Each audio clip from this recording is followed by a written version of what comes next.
खरंय खरंय, मी हसले. खरंच हसू आलं मला तेव्हा. पण पण याचा अर्थ तुला वाटतोय तो नाहीये बाळा. अगं अगं खरंच नाहीये. तुझा तुझा नवरा माझ्या पोटात असताना मी विधवा झाले. सजायची नटण्याची हौस होती मला.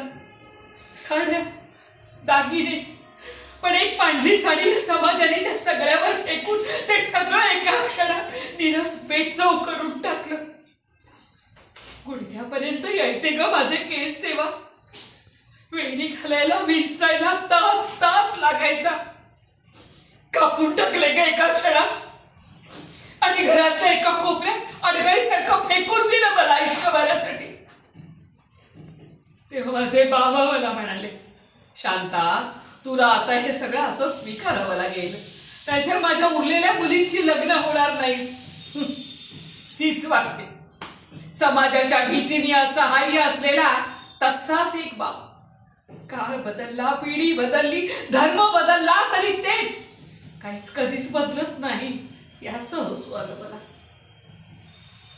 एक कळलं त्या दिवशी, आपल्या जिव्हारी लागणारे घाव कुणी परका, कुणी दुसऱ्या धर्माचा माणूस नाही देत आपल्याला. ती आपलीच माणसं असतात जी वरमी घाव घालतात. याची गंमत वाटली मला. आणि मी तुला खरं सांग, मी काही खूप हौसेनं तुला स्वीकारलं नव्हतंच.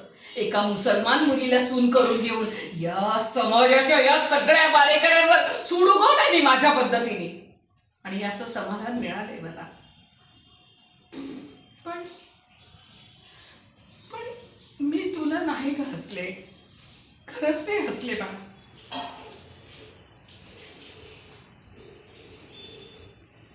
डन.